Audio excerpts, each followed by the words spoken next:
Hello, welcome to Mental Health Corner.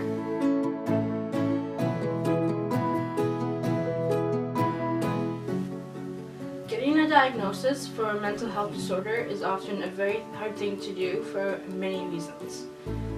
It's a very scary thing to do. It means you have to accept the fact that you have a mental illness. It means you have to take action, and it means that this is something that you're going to have to live with for the rest of your life. You can check out the link I posted below in the description box for something called the Diagnostic and Statistical Manual for Mental Disorders, commonly referred to as the DSM-5. Once there, you can look up any mental disorder that you may concern that either you or loved one may have. Now ultimately, I do suggest you go see your family doctor first, and this is the first part of getting a diagnosis. Be open and honest, and don't worry about judgment. Your doctor is there to help you, not to judge you. The doctor might do a physical just to make sure that everything's okay, and they will also probably run some tests just to make sure that you don't have any other sicknesses or illnesses.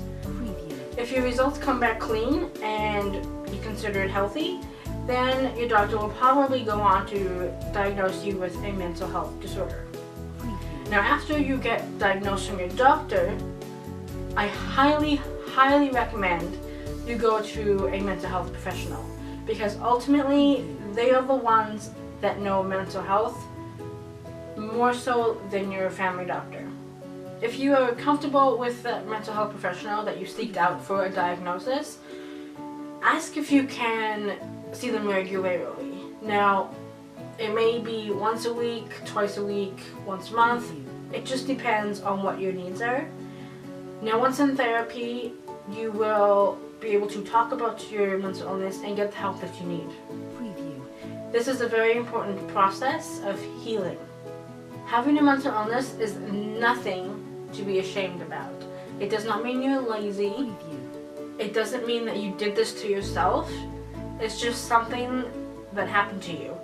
And to understand more of why you have this mental illness or how it came to be, you can talk to your mental health professional about that more in depth, and they should be able to help you with that. If you feel that you or a loved one has a mental illness, please do not be afraid to get the help that you need. There's nothing wrong with asking for help.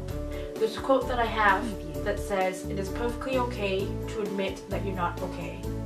And that is so true.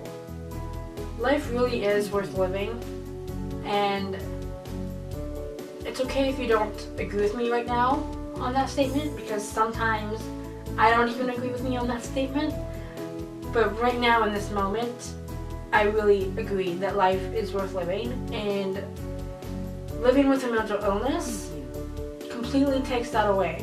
So it's really important to get a diagnosis, to get the help that you need, and to work really hard, both in therapy and both outside of therapy. It is an ongoing process, but I promise you, you will feel so much better once you get the help that you need. So to recap, make an appointment with your family doctor, find a mental health professional, work both in therapy and outside of therapy, learn to love yourself, and finally realize that having a mental illness does not mean you are weak.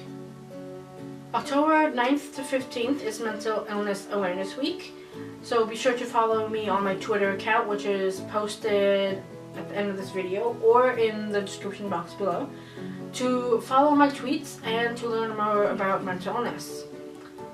October 10th is Mental Health Awareness Day. Every year they have a different topic to focus on for that day, and this year it happens to be anxiety, which I know all too well since I have been diagnosed with generalized anxiety disorder. I'm hoping to be posting a video on that day, and I'm also hoping to maybe post a video or two during that week. No promises, but I will try my best. Also, follow me again on Twitter, and I'll be posting updates about mental health and mental illness and just things to inspire you. Thank you for watching, and remember, stay strong. Check out the link I posted below in the description box for something called the Diagnostic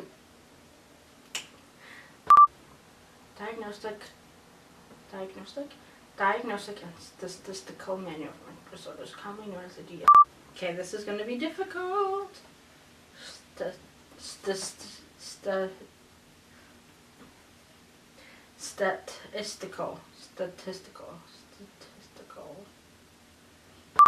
You can check out the link I posted below in the description box for the... Okay, let me practice this. Diagnostic and Statistical Manual for Mental Disorders. Bam! To get a proper diagnosis and you don't know to say how or where, I don't know what I said. If you don't know how to get a proper there you can look up a mental So to recap, don't sound so rude. What is this all about? I'm not a gangster.